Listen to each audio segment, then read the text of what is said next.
Next Steps, conversations to help you achieve your potential.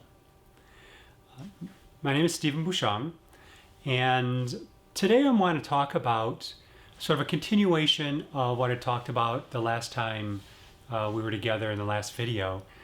If you recall, what I was talking about was sort of having a career plan. I was talking about life planning. I was talking about sort of defining a future state, the thing that you wanted to achieve, and then coming back and creating milestones over time that would help you get there. I encourage you to go back and look at that video, or if you go to my website, I'll put up a little synopsis there where you can actually maybe download the synopsis as well as the template that I shared last week. One of the questions that came out of last week's video, or the last video we did, was about purpose, about getting to that endpoint. People had questions. Well, how do you define your purpose? What is my purpose? When I work with my clients in my coaching practice, that's often one of the first things we do is we say, okay, at this point in time, so let's focus on sort of your purpose, the thing that you want to achieve, the goals that you have, and then we can actually work towards getting to them and achieving those goals. So there are a couple of different ways, and purpose means different things to different people. What I did is, in anticipation of this video, I found a few definitions of purpose that I think align with my feelings, my beliefs as to what we mean about purpose. And sort of, you can see them here. And I'll zoom in so that you can see that. But purpose is the reason we do something.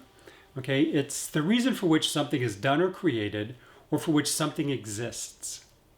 Another definition is when you do something with purpose, you do it with determination. When your activities have a purpose, you have an aim or an intention in mind. Intention is an important word there. And the last one from Merriam-Webster is something set up as an object or an end to be attained. It's an intention, it could be a resolution or determination. So purpose isn't this, when I think about purpose, and when we think about purpose when you talk about career planning, talking about life planning, it is really about how you want to be, what you want to be intentional about achieving. Okay? It may be an endpoint, maybe a milestone, but you have intention to get there. You're making decisions because you want to be active in getting to where you want to go. And that was the whole idea about using purpose as one thing to help define that point for you in the future that you want to achieve, and then you'll milestone plan back from there. So how do you define purpose? How do you define, or how do you get in touch with, how do you understand a little bit more about what your purpose might be? Because sometimes it can be really hard for people when you just ask them, so what's your purpose? Blank stares. So over the course of my career, I've worked a lot in the area of strategic planning. I've worked in the area of scenario planning, thinking of alternative futures, thinking about visioning for teams, for departments, and for individuals. So I'm going to go through three exercises, three things that you can do to begin thinking and unraveling or putting some definition around your purpose, that which you want to be intentional about achieving. So the first one is one I started using many years ago. In fact, it started back when I was in the auto industry at General Motors, and we were coming up with alternative futures and thinking about different scenarios for the future. And one of the exercises we came up with, can't say we invented it, but it's one of the things that we started using, was to think about what an article written about you, or in that case the department, what it would be 10 years from now. So you can pick the time horizon. Is it next year? Is it 5 years? Is it 10 years, 15 years? Is it at your retirement? But think about an article in a publication or on a website that you respect, okay, where you go for your own information. And what they're doing is they've decided to highlight one of the most successful contributors to that space, you. And so you go through an interview with them, and the journalist comes up with, you come up with all the key points, you get interviewed, and the article gets written. And so the exercise is for you to write that article.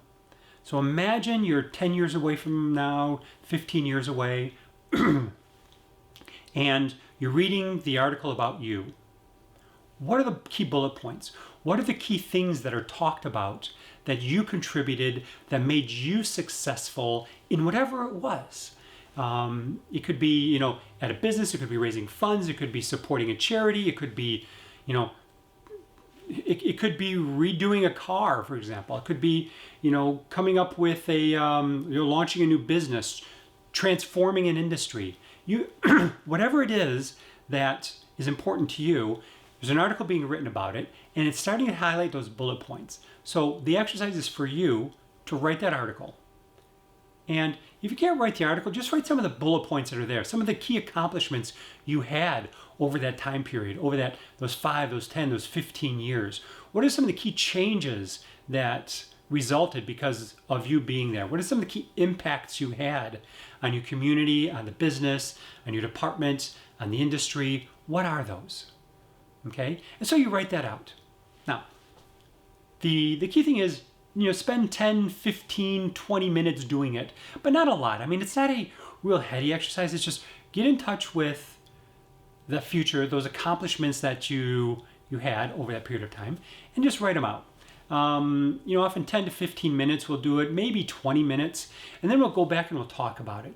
So what you can do is if we're not working together, what you can do is you can write that out and then go back and reflect on it and think about what was it that was important about those different things.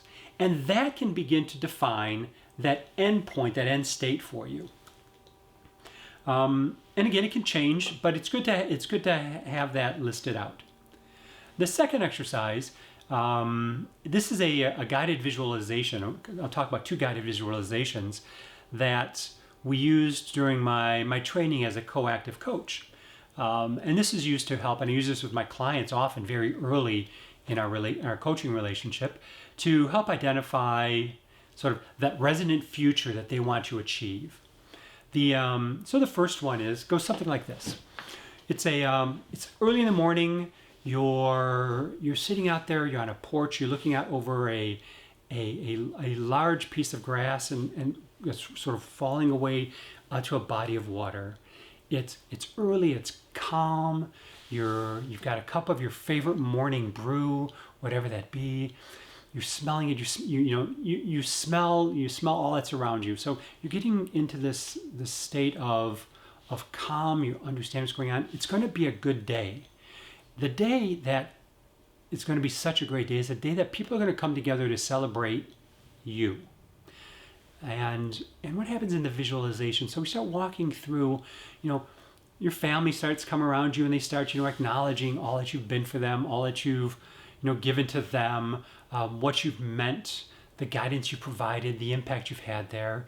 And then, friends come around, and they start talking about it as well. And some colleagues, people you worked with 10 years ago, 5 years ago, even at the start of your career, but people you've had an impact on. And they're coming and talking to you about, the difference you've made in their lives, the difference you've made in their ability to contribute. And then all of a sudden you've got these people that are, you don't even recognize them, but they're people who are coming, and they're thanking you, and they're acknowledging the impact you've had on their lives by what you've done. And then all of a sudden you're getting these letters, you're getting these cards with messages of thanks and acknowledgement of the impact you've had, the contribution that you've made, the changes that you've brought, to all those around you, those you've touched directly, those you've touched indirectly. And then what you do is sort of, as we come to a close around that visualization, sort of just think about what some of those key messages, so those key acknowledgments, those key impacts that people were acknowledging. Okay, and then when we close, you just write those down and you sort of capture them, and you keep them present as elements of your purpose, sort of something that's a resonant purpose for you. The third exercise is, it's a little more summary, but it has the same impact. So you've been given for a year a billboard. And it's a billboard where thousands of people are going to see it every day. It may be in a subway, the metro, it may be at Times Square, it may be over along a highway, but it's a place where thousands of people are going to see it every day. And it's your billboard. And on your billboard, you can put anything you want. Images, words, colors, anything you want. And then you think about, what is that message? What are the words? What do you see on that billboard? It's going to have an impact on thousands of people. They're going to see it every day. So what is that? What does that billboard look like? As you think about that, you ponder it. You can draw it out. You can, recreate it as a graphic, or you can just write out what the messages were. And then what you do is, as you close, once that's done, again, you have some more elements about what are important things for you to convey. What are the impacts you want to have? So the idea is you can take these three different approaches, whether it be the article, celebrating your impact, or coming up with the billboard. You can go through those, and you have elements of that endpoint, that place you want to get to, the thing you want to achieve in a period of time. And then from there, you can begin stepping back in the milestones that'll be necessary for you to achieve it. And again, if you recall from the last time, those milestones, they're not really prescriptive. They should be descriptive. And they should also allow that if something changes, you can take another path to help you get there. Okay, remember, think about the vacation planning and life planning, how they, and career planning, and how they mirror one another. So that's all I wanted to talk about today, just to give a little more insight when I talked about purpose in the last video, what I meant by it. Some other questions came in about value, and I'll talk about values and the way I think about value, similar to the way we just did about purpose. And I hope this was useful. I really, really encourage you to think about your purpose and think about putting words around it. And then once you sort of landed on something, it doesn't need to be perfect. It can change. In fact, when you have a major life change, let's say you get married, let's say you have children, let's say you change jobs, let's say you move to a different place, it can change. All those things change us. So don't be married to it or locked into it, but write it down and then put it up someplace where you can see it and look at it, every day, every other day, whatever. But just to remind you about when you want to be intentional about what you're doing, when you want to be intentional about your career, when you want to be intentional about your life, these are the things you're going to be thinking of. So that's it for today. Stay tuned for the next steps, next steps conversations to help you achieve your full potential. Thank you very much. Again, Stephen Bouchon, and I look forward to continuing the conversation.